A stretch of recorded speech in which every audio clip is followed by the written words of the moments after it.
My story of financial abuse. And like I said, the two bookends. So with the first one, I really didn't. I was really clueless with the first one. Um, the definition of stalker didn't come out until 5 years after. And when I got the definition of stalker, I basically saw his face, and that's the first one. And I was like, why didn't somebody put this out before so I would know what had happened? Because I didn't realize what had happened to me. And part of the financial abuse with that, he was always crying that he didn't have any money and that I made so much more money that it was not conceivable why I wasn't taking care of him. And this went across his mother and his sister. His mother and his sister honestly thought that since I made more money than he did, I was supposed to take care of him. And I fought, and that was the thing. We fought all the time on everything. I knew I was not in love, and I knew he did not love me. His ex girlfriend said the only reason why she was able to get away from him was because he laid his eyes on me and came after me. Not she would have been the one stuck with him. So that says a lot right there. When you can't get rid of somebody unless somebody else comes along that takes their interest, that's a dangerous person. I didn't know that back then. Okay.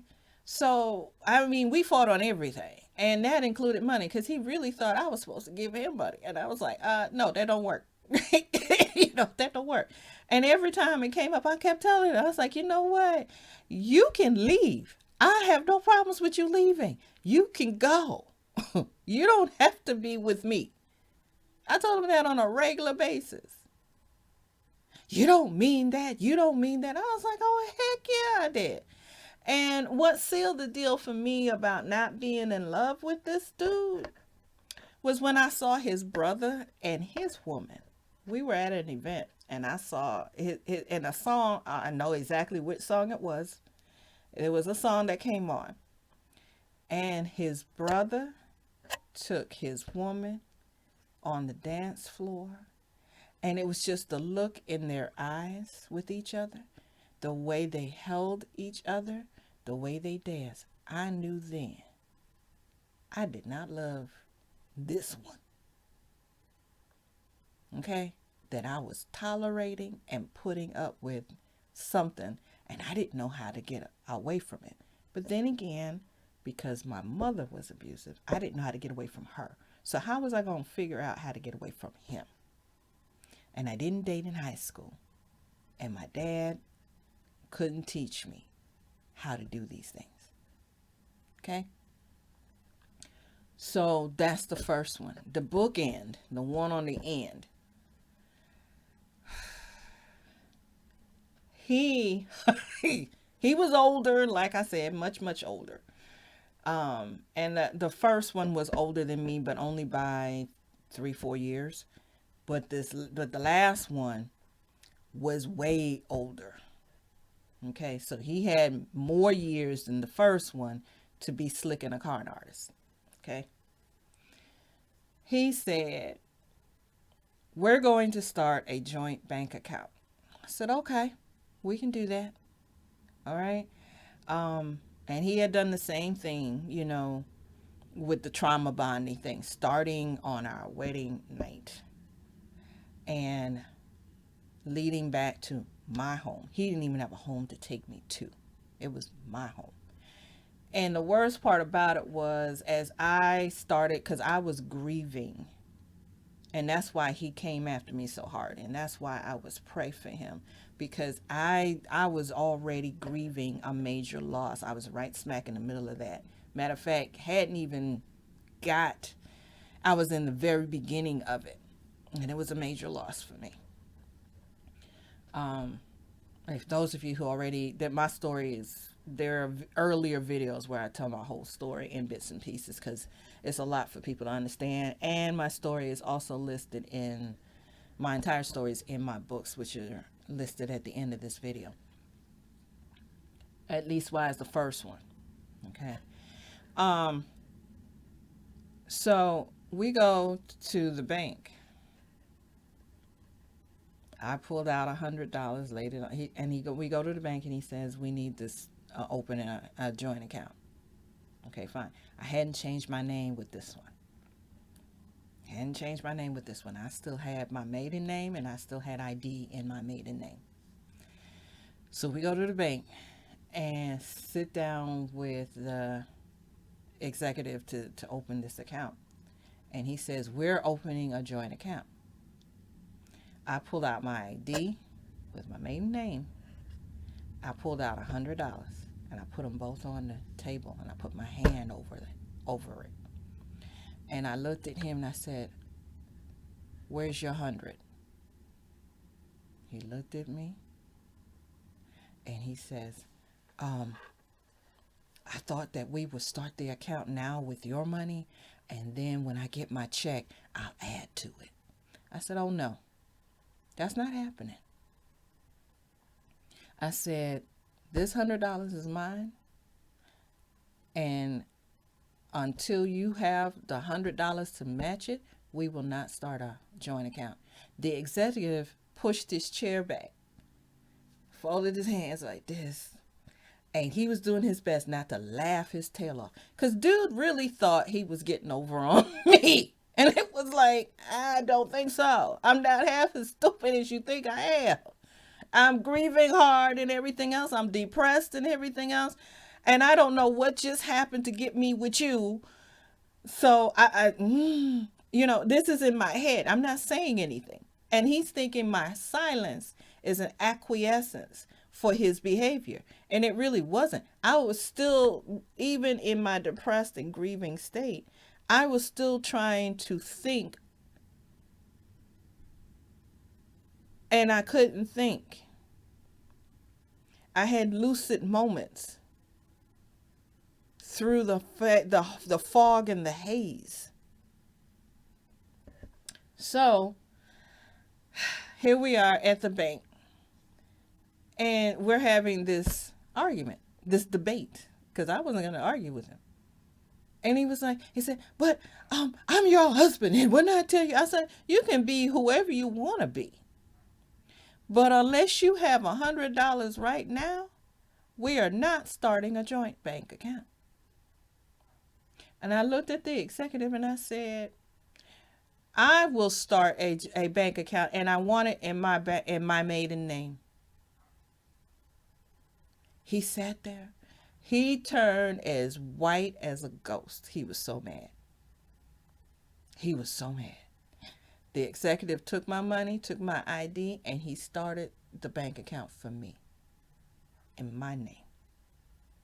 And he came back, and what he did, and the thing was, because he knew what just happened and why it was happening, he came back and he said, we don't have any checks right now. He said, so I'm not going to give you any starter checks today, but if you come back to the branch and give us the address to send everything to, we will send you checks. I said, okay, thank you. And when we walked out the bank, he said, how dare you embarrass me and disrespect me like that? I said, I didn't embarrass or disrespect you. You embarrassed and disrespected yourself. I said, you were the one that insisted that we go to the bank today to start a bank account. You're the one that did not bring your money to start a joint bank account. So therefore, the bank account is in my name. He said, yeah, and that's not even your name no more. You have a new name. You ain't got your ID all straightened out yet. You're supposed to change your name. I was like, I said, when you show me something, then I will change my name. My name stays my name. Because you see, if my name had been changed, he would have had access to all of my personal information. That's my social security. That's my medical, all of that. He would have had access to, and I wasn't about to give it to him. When he supposedly went to work the next day, I went back to the bank. I gave them a P.O. box to send everything to. When I checked the P.O. box a week later, the checks in there and the statements and everything was in the P.O. box. I then went around the corner because the bank that I was affiliated with happened to be a bank that was literally right down the street from my sister's house. I took all of the information, and the thing was, the post office was right next down the street from the bank. So all three things were lined up. So I went from the post office to the bank to my sister's house in under an hour. I took all the checks to my sisters, and I said to her, I said, I'll call you when I need a check for a bill. She said, cool, no problem. I'll put this up. Because she knew what was going on. She said, cool, no problem. That's why I said in my other video with the timeline, I said most. I didn't say everyone in our culture. I said most. M-O-S-T. Most don't help. Okay? I didn't say everyone. And that's the reason why. Because my sister, and she wasn't even blood. She was my god sister. My sister friend. She did a lot of things that I needed done, and I knew I can rely on her. Okay? So I sent all of my checks. I gave all of my checks to her. The bank statements, everything. Whenever I got them, I went right around the corner to her house, and I gave them to her. I knew he couldn't be trusted when a check for $950 came to the house. My house, mind you. And before he even handed me the envelope, he not only knew that it was a check, he knew how much the check was, and he already spent it. I hadn't even got the envelope in my hand, and it wasn't open.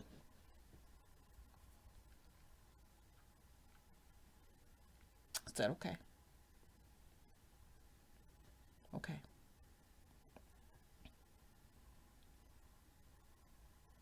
There were a lot of ways he tried so hard. He tried so hard. And that's the reason why when the marriage ended, it ended in a 7-hour physical altercation. And the first one was just as bad. When we divorced, he wanted me to pay for him to come visit his own child. A child he didn't even want. He handed me $300. After the family went around talking about I was pregnant, he insisted I go for a test, and he handed me $300, and he told me that if the test came back positive, I was supposed to abort it right then and there. And I had to go by myself. He wasn't even with me. Not only did I not abort, which really pissed him off, I went and I spent that $300. That's the first one. Okay? That's when he and his sister got together. And they both bookends had sisters that they could get together with to plan stuff to get back at me, which was just utterly amazing. And because I wasn't compliant, hence the major tragedy between the two bookends.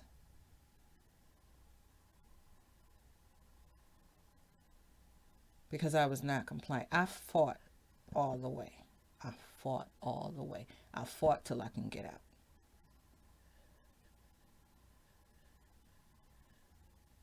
Okay? I am just now ready.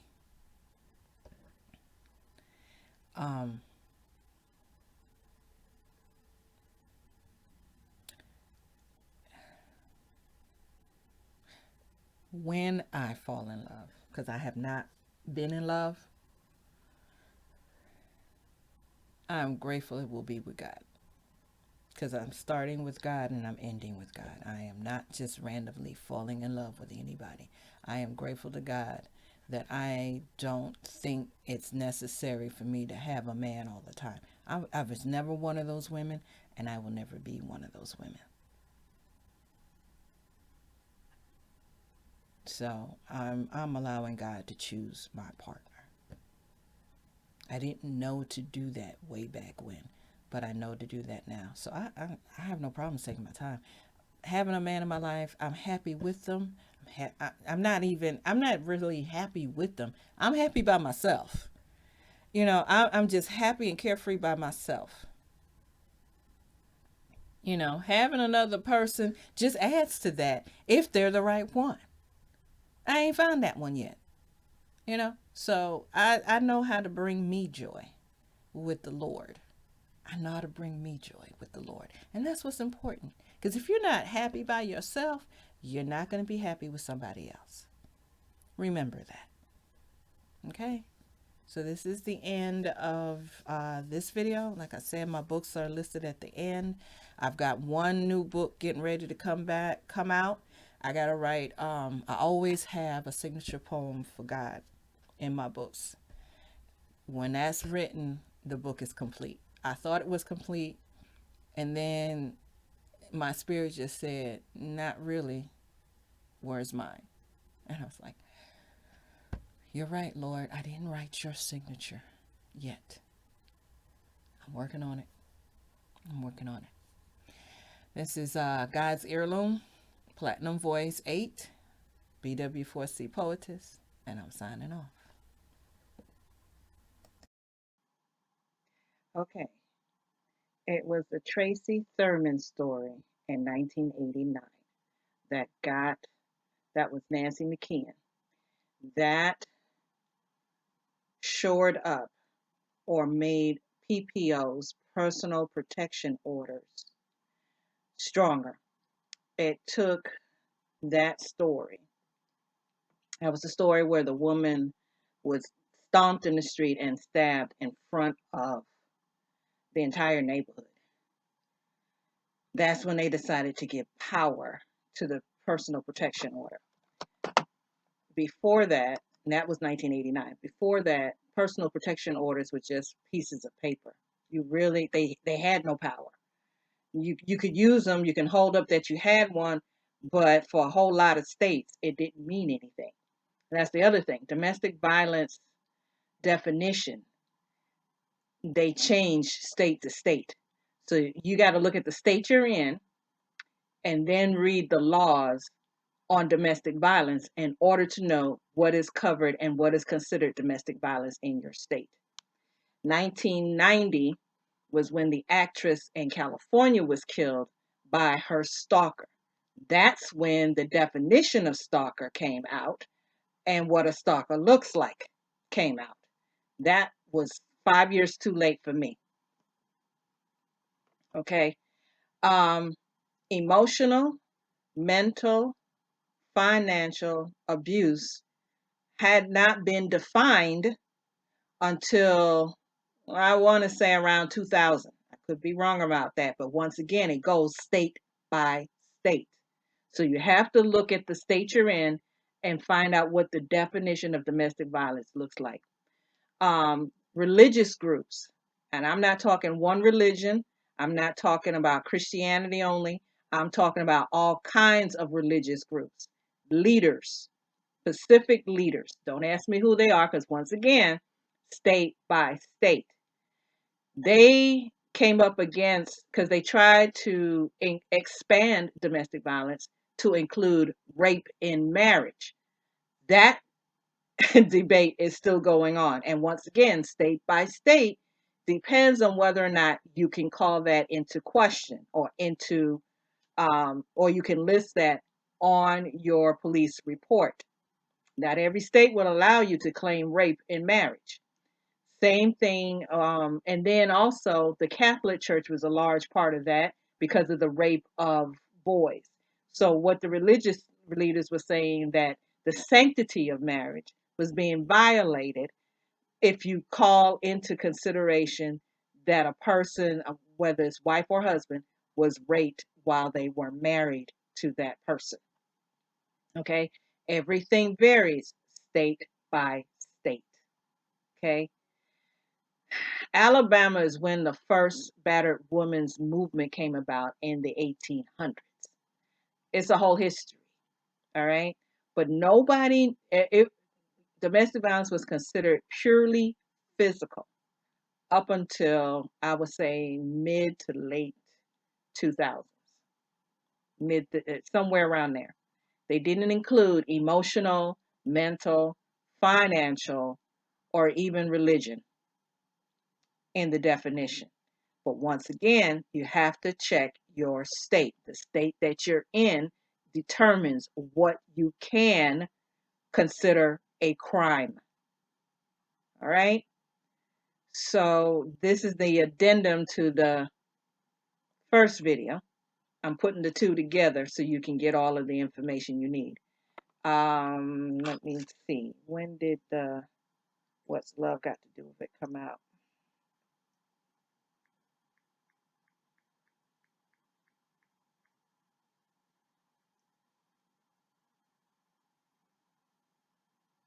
That Ike and Tina Turner story, the What's Love Got to Do with It, didn't come out until 1993. And once again, it was based on the physical. Okay. Nobody addressed the rest of the issues that was going on in there because it was more than just physical. All right. And once again, state by state. I'm going to run that to the end. State by state. You have to look at your state laws for domestic violence in order for you to know what is considered domestic violence. Okay. So, and that's what pretty much determines whether or not a woman feels stuck where she's at. All right. Paige is stuck until she gets back on her home turf where she can make some legitimate decisions. Where she's at right now, she's stuck. She's stuck. Okay. This is the end of that video. And hopefully there's a better understanding about domestic violence and how that works. Talk to you guys later. I'm about to have my dinner. Have a good night. The women's suffrage movement came into play because the battered women's movement did not include people of color because they were slaves. So they can be beaten, they can be taken advantage of, they could be raped. It was whatever it was back then. Which is one of the sad reasons why white women did not care what their husbands did with the slaves, because at least they weren't doing it to them. So part of the suffrage movement and reason why black women joined it was because they wanted those same rights to not be battered by their man. Okay. Um, one other thing, one other caveat, and once again, state by state. You got to look at state by state. Okay. Uh, the only other thing that I may have left out.